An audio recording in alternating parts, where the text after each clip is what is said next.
So you're about to suffer whiplash because I'm not going to say anything about what was said before and take the entirely different perspective. I'm a development economist, and as a development economist, I tend to take a cosmopolitan view, which sort of treats all human beings around the world as roughly equally deserving of concern.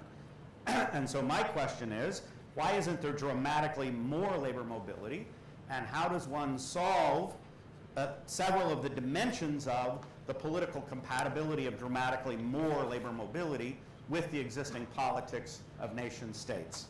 Now, I take that point of view because if you start from the question of development, which tends to focus on how would we make people better off that are around the world that are poor,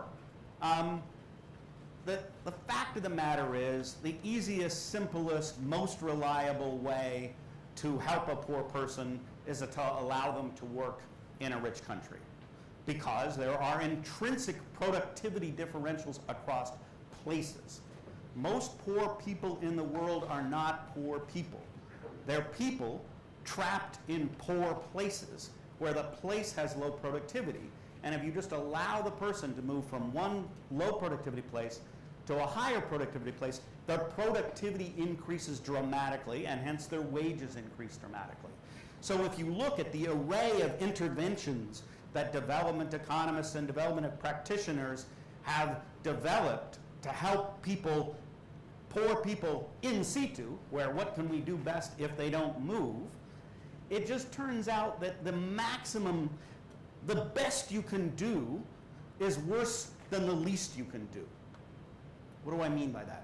If you take the best program you can imagine and say, how many weeks would I have to allow a person to work in the US versus in their home country to produce the same income gain as this well-designed, well-implemented program, the answer tends to be in the small single digits. You can replicate the poverty impact of most anti-poverty programs with allowing someone to work 4 weeks, 5 weeks, 6 weeks in the US, because the wage differentials are just enormous. So if you just allow a person to work in the US versus in Bangladesh, you can replicate all of the effects of a lifetime of access to microcredit by allowing them to work basically 3 months in the United States. So now I should have started with this caveat. I'm going to talk, there are 3 dimensions of labor mobility, and I prefer to talk about labor mobility than migration, because migration is this broad concept. There are 3 sort of fundamental questions about labor mobility allowing people to cross borders. One is, who is a sovereign nation state going to allow to cross the border with the intention of all parties that they eventually will become a citizen? Who will be the future citizens of the nation state? That's one question. Another question is, who are we going to allow to cross the border in order to provide labor services? Those 2 questions are completely separable. One does not have to conflate those 2 answers such that every person who crosses a border to provide labor services necessarily is on a path, either voluntarily or otherwise, to become a citizen. Actually, even in the example of open borders, a large fraction of migration is rotational. People move for a while and they move back. So the second question is, who will we allow to be physically present on our sovereign territory, and what kind of labor services can they provide while they're there? And then the third question is the treatment of refugees. Those are 3 separate questions, because refugees constitute a distinct class of movers because they're not undertaking fundamentally a voluntary move. I'm only talking about this middle category. I'm talking about the middle category of who should be allowed to be physically present inside a country and what kinds of labor services should they be allowed to provide while there, which again can be completely bracketed from the question of who do we want the future citizens of our or any other country to be. So the first point, coming back to this, is that temporary labor, even temporary labor mobility, is far and away the most reliable and effective and huge impact on poverty at the margin. I'm not talking open borders, I'm just talking incremental relaxations of the legal restrictions that prevent people from moving, a modest relaxation of the existing barriers to mobility into rich countries would produce more gains for poor people than anything else imaginable that could be done in the development sphere.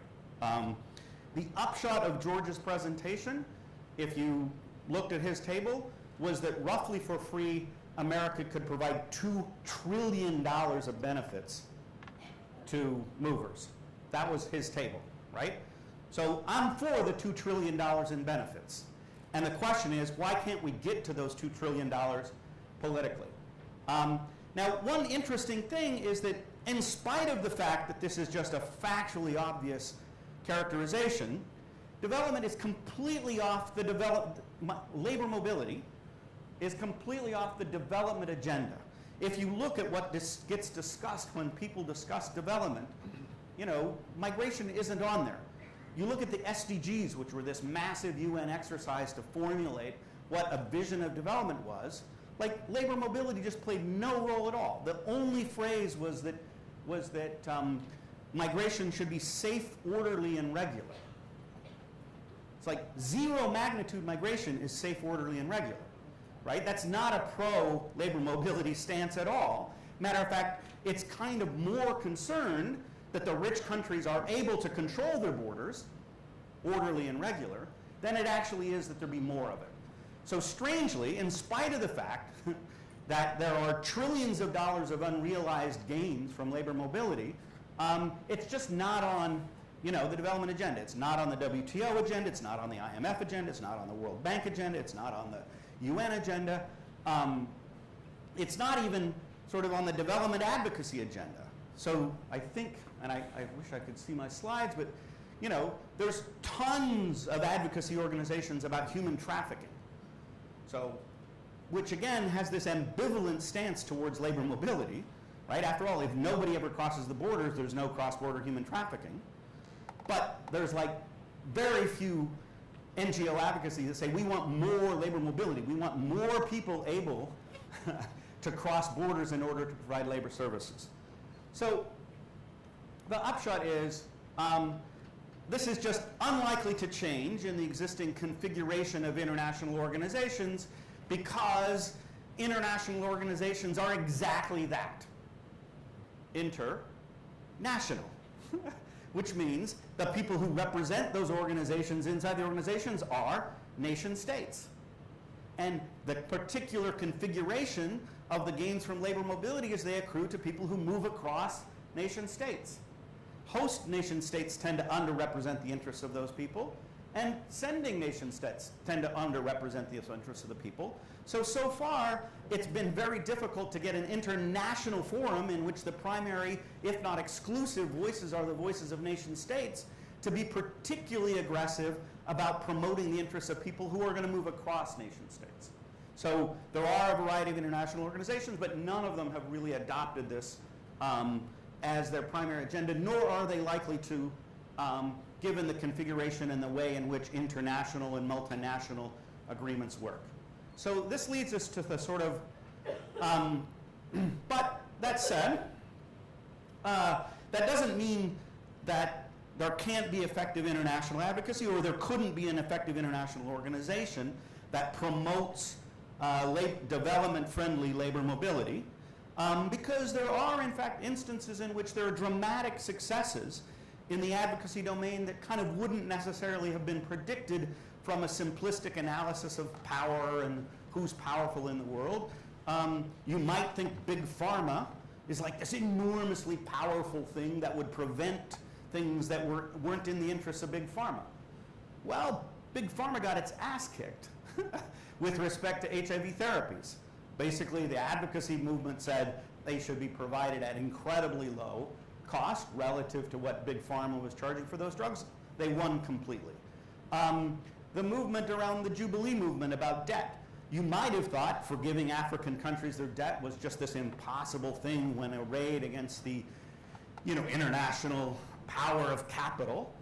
Turns out the Jubilee debt relief happened and caused, you know, hundreds of billions of dollars of debt to get written off. So there is there is hope for a solution, but we have to think what could constitute effective advocacy in this domain that could supersede the kind of barriers politically that this confronts. Now, this gets to a Goldilocks solution, and what do I mean by a Goldilocks solution? A Goldilocks solution is, as you, maybe this is too culturally specific, but maybe everyone has heard the story of Goldilocks going to the three bears' house, trying out various things. The porridge, one porridge was too hot, one porridge was too cold, one porridge was just right. So the first thing is there's one strand of advocacy that's just too hard. It's too hot, not going to work, which is attempting to get nation states to cede to international organizations any degree of sovereignty over their migration decisions. There is not going to be a multilateral international agreement that in which nation states cede any degree of sovereignty over who crosses their borders. It's just not going to happen. So there is advocacy for open borders. I just don't participate in it because I think it's mostly pointless. There is advocacy for treaties whereby people would acknowledge the rights of migrants to move across borders. I don't get involved in that because it's just not going to happen. Maybe it will happen when I'm dead, but it's not going to happen soon. Now, the contrast with too hot or too hard is too soft. The existing international array of organizations ends up, by its nature, being too soft. No one is actually promoting labor mobility. The UN doesn't promote labor mobility. The World Bank doesn't promote labor mobility. Academics don't promote labor mobility. NGOs don't promote labor mobility. So my question is there a middle ground in which one could create an organization that could create successful advocacy to promote development-friendly labor mobility? That is, labor mobility that's going to benefit poor people by allowing them to move in rights-respective and development-promoting ways. And so partly what I did, and I'm moving, I will be the first to admit, well out of my area of expertise. The first part of this presentation about wage gains, that's completely in my domain of expertise as an economist, and I am 100% confident I am right about the factual claims I make about wage differentials because I've done the work myself. But I realize that the wage differential itself doesn't move anything politically, right? It doesn't actually create any impetus. So I say, what are the characteristics of effective advocacy? There have been advocacy movements that have succeeded where politically you might not have predicted it. What did they do, right? And I conjecture that they had sort of looking at a variety of successful advocacy movements, and in particular unexpected advocacy movements, and even more in particular advocacy movements that were wrong. Those are the most interesting of all, because when you look and say the advocacy was actually successful in accomplishing its objectives even though they were causally wrong about the impacts it would have. Because then it's really interesting because you can't attribute the success of the advocacy to being right. It's like they were successful qua advocacy versus we were successful because we were right, right? And they tend to have these characteristics. A, they have a committed core. Advocacy has to have a committed core. There have to be people who every day when they sit down to work, they are advancing the cause of the advocacy, right? There have to be, right now, every day at the IMF, there are 2,000 professionals who every day when they sit down are advancing the causes of the IMF. That's what they do for a living, right? That's a committed core to the premises on which the IMF is found, right? The UN has lots of organizations that are committed to various causes, and every day hundreds and thousands of people are a committed core that sit down and think, how do I today at my job promote the cause? The second is, in addition to a committed core, it creates a diverse coalition. It creates often unexpected coalitions. Third, it gives something for everybody, gives something for people to do. When people say, gee, I'd like to be part of supporting this, there ought to be things for people to do at lots of different levels. And this is particularly important because you want things for people to do at various levels because it allows you to build and sustain a movement. Because if people don't have something to do for day to day, it's hard for them to stay active and engaged. There have to be one thing that's been particularly successful in the international domain and around which international advocacy has been particularly successful is issues involving bodily harm, and there have to be multiple approaches to the activity. So what do I think might work, right? What I think might work is an organization that was plurilateral in membership, that was basically just a platform for countries already engaged in migration flows to formalize their agreements and use this organization as a third-party mediator and implementer of already to regularize and improve on already existing flows. That is, rather than starting from where we aren't, let's start from where we are. And there are lots of bilateral relationships in the world in which millions and hundreds of thousands of people are in fact moving. And yet, both sides of that, both the sending countries and the receiving countries, are often unhappy with the flow in a variety of ways. And so you can imagine an organization playing the role of helping these countries with their bilateral flows, improving the quality of their bilateral flows from a mutual perspective, both sender and receiver. And that this organization basically is also designed to promote more and better labor mobility through practice, research, and advocacy. Meaning it's an organization that, so it would have a function, like it would be a forum for the negotiation, slating, and enforcement of bilateral flows. So you can imagine a relationship between a Gulf state and a South Asian state, say between Kuwait and Bangladesh, that has already existing hundreds of thousands of people moving back and forth, but they have there are many difficulties with the relationship. The maltreatment of Bangladeshis in Kuwait concerns the government of Bangladesh. The lack of enforcement ability of the Kuwaitis concerns the Kuwaitis. You can imagine them coming to an agreement, formalizing that agreement, and then paying a small fee to this organization to help them implement the agreement. Meaning, this will be our mediator that helps us kind of enforce the agreement on both sides, both on how Bangladeshis are treated as well as how return is handled, right? The second thing is, so it would provide negotiation, implementation, and then advocacy around the benefits of these agreements and evaluation of the benefits, right? What are the benefits? What are the benefits to the Bangladeshis? What are the benefits to the Kuwaitis? So, and again, there are lots of sort of bilateral flows that already are happening, right?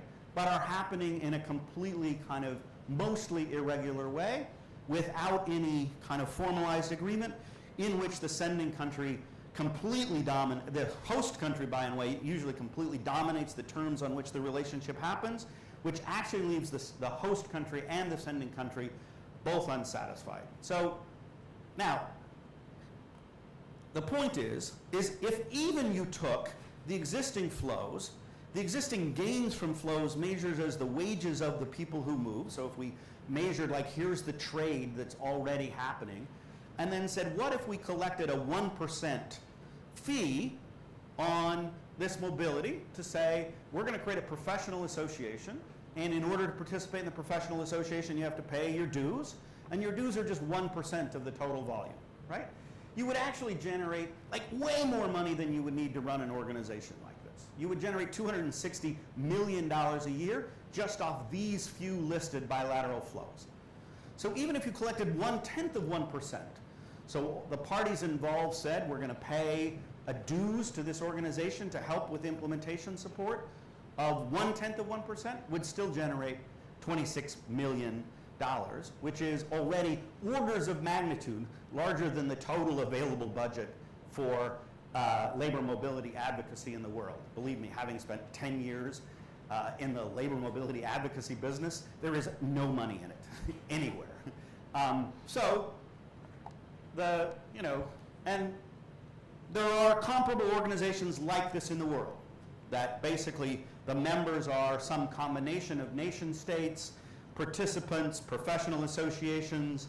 So every time you fly, you are being benefited by the International Air Transport Association, which regulates kind of how airlines and airports around the world work people pay a fee to this organization that then provides an array of services to the participants, including they're advocates for air travel, international chambers of commerce. So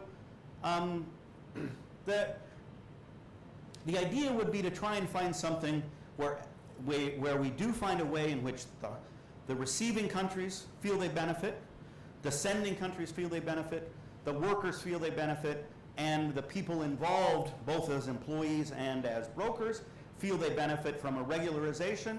They pay a fee.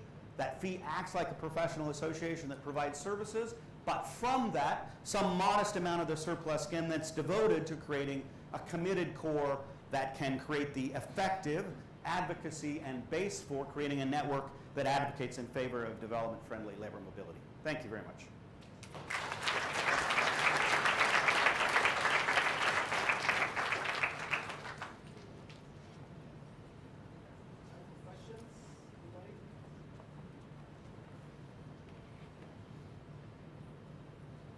How do you deal with the brain drain argument that says when people leave the poor countries, the people who are left behind suffer?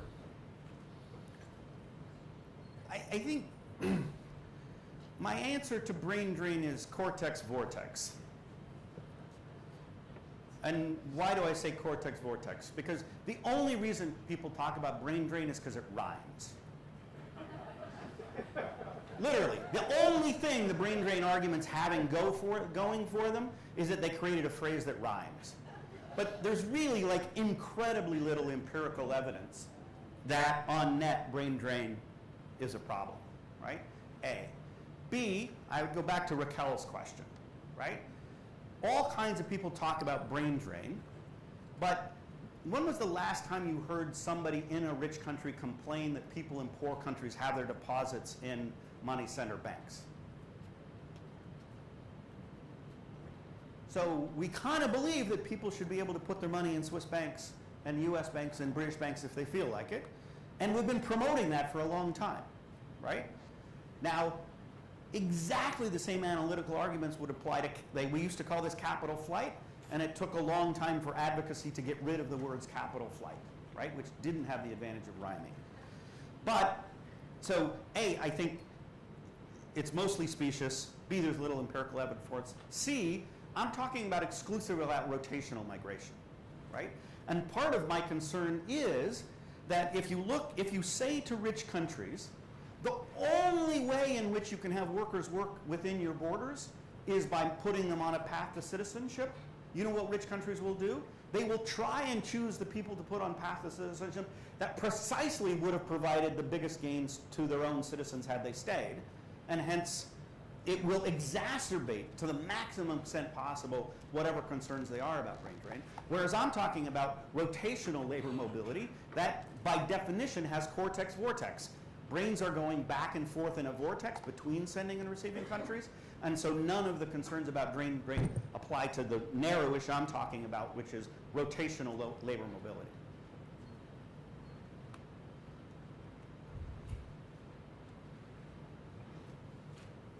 Lamberto, Marin Institute.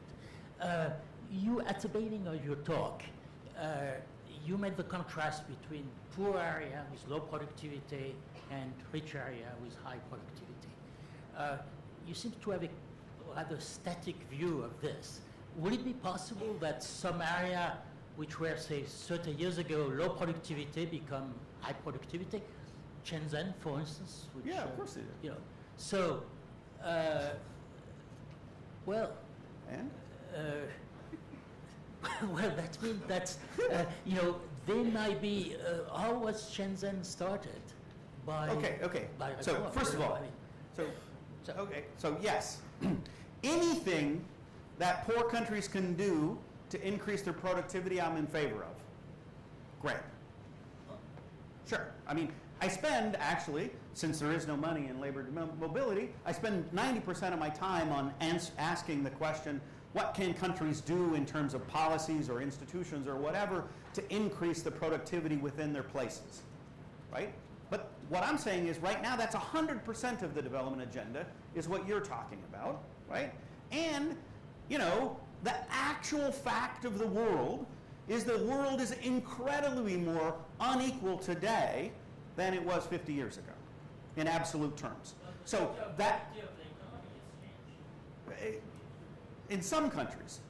But the point is, the TFP, which is how economists typically measure productivity of a country, but total factor productivity, in many countries of the world is lower or stagnant relative to what it was 50 years ago. So you can talk about Korea's where it improved very fast, but there's lots of countries where it hasn't improved at all, right? I'm all for doing everything possible to cause that to increase at a faster pace in the countries where it hasn't started. But there are two basic points about this. One is the transition still going to take a long time.